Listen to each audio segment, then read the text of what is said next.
In general, the economic data that is coming out on both the US and the world at large is not good. We are likely either in a recession now or one is barreling towards us. It is also likely that things will get worse before they get better. So what to do during these difficult economic times? How can we keep a level head and not get overwhelmed?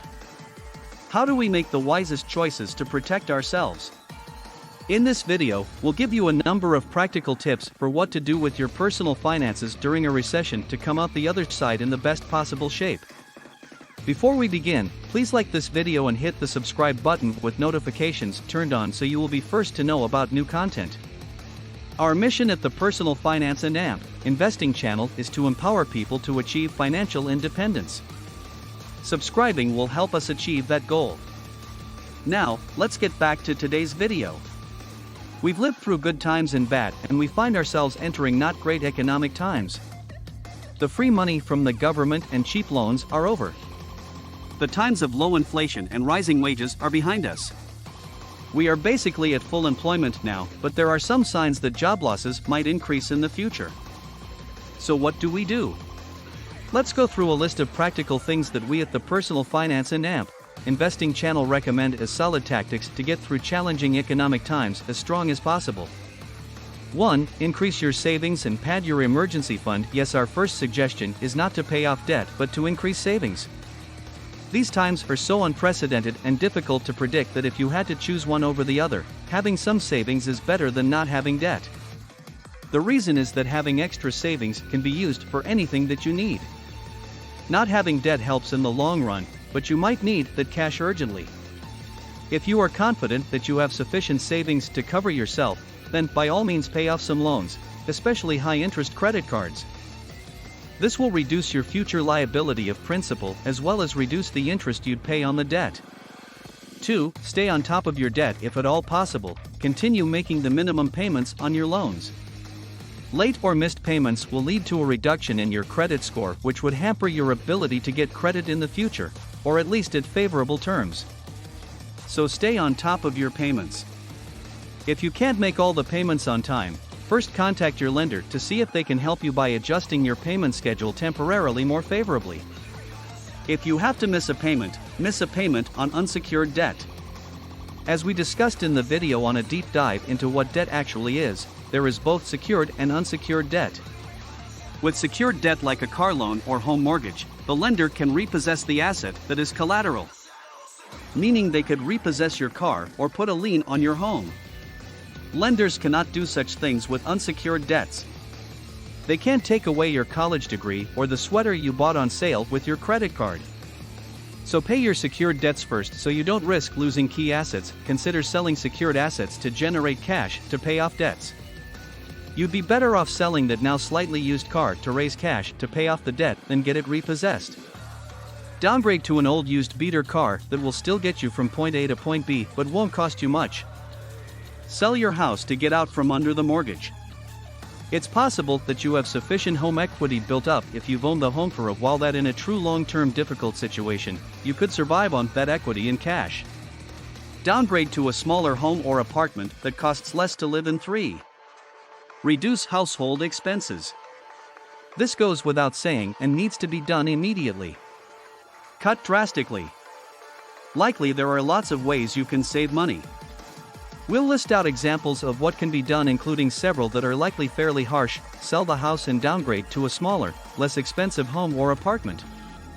Even if this means that you have to be more cramped, have less storage, or even move into a neighborhood that is not your dream, desperate times call for desperate measures. Sell the new car. Buy a used beater. Yes, put aside your ego. These are difficult times. You can go without something flashy. Stop eating out. Like completely cease eating out, including no coffee from Starbucks. Prepare meals at home and bring them with you. Make coffee at home rather than stopping at the coffee shop. You can save a massive amount of money by shifting all your eating to grocery rather than restaurant. Save on groceries. Buy in bulk at a warehouse club like Costco, Sam's Club, or BJ's Wholesale. Note that sometimes people end up buying more than they need and waste money, but if you know you will consume it, warehouse clubs can typically save you a lot of money. Shop at lower expensive stores like Walmart and Target rather than grocery retailers like Kroger or Albertsons. Look for coupons. Grocery chains typically sell a huge amount of their items on deal in order to draw people in. Cherry pick your shopping to buy only the products at grocery chains that are on sale. Eliminate streaming subscriptions. In these difficult times, every dollar matters. If you have subscriptions to Netflix, Hulu, Apple TV, HBO Max, Disney+, Peacock, Spotify, etc., you know what to do. On that note, review your credit card to find other unwanted subscriptions that you have. How many things have you signed up for in the past that charges your credit card a few dollars a month or once a year that you have forgotten about? Most people have many costs like this that they have forgotten. Consider a service like Rocket Money, formerly known as Truebill, to help do this for you. Stop impulse purchases. Retailers call the candy and snacks categories of products by the front register impulse because customers only buy them as they are leaving the store and decide at the last second to buy them. Almost universally, these are not good for your pocketbook or waistline. 4. Have a budget and stick to it. This is the time to really tighten the belt. Analyze your budget to see what you can cut out. Make sure that you are sticking to your budget. If you allocated $60 for a grocery trip, only spend $60 for that trip. Use a cash-based, envelope system to hold yourself accountable to spending limits. Take out an amount of cash that you allocate to a line item and only walk into the store with that amount of money. This will truly force you to think carefully about what you buy. 5. Reduce energy costs. Set the heater to a lower temperature, or next summer set the air conditioner to a higher temperature. If you have a smart thermostat, turn it off at night when your family isn't active so the temperature doesn't have to be quite as perfect. Switch to energy-efficient light bulbs. Seal air leaks around doors and windows. Change air filters more frequently. Replace old appliances to more energy-efficient versions. Turn off lights and vampire electronics, those which draw small amounts of energy by being on and dormant even when you are not using them.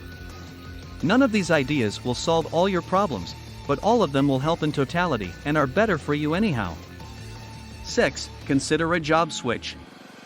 The job market is still very strong with millions of open jobs and not a lot of qualified candidates for them.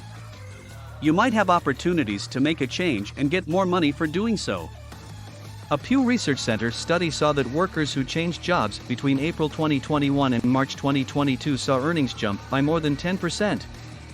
7. Get a side hustle or earn passive income. We have covered side hustles in a separate video and will do a series on making money online. This might be the time to forego your evening TV watching in order to drive for Uber to make some extra cash.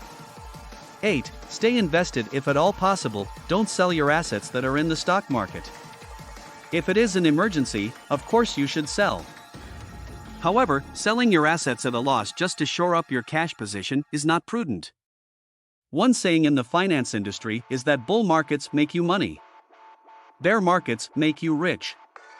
This means that if you can stay invested or even increase your investments while assets are inexpensive and have sold off from highs, that can lead to long-term gains when the market recovers, which is inevitably will remember that times are tough and there will be good times ahead. Hunker down now when things are difficult and have a plan to get through it. Don't get overwhelmed or panic. Just have a plan and stick to it. Stay positive and you'll weather the storms that are coming.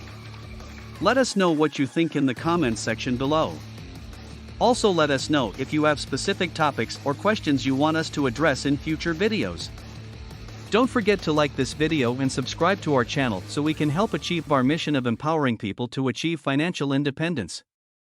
Thank you for watching and we'll see you next time.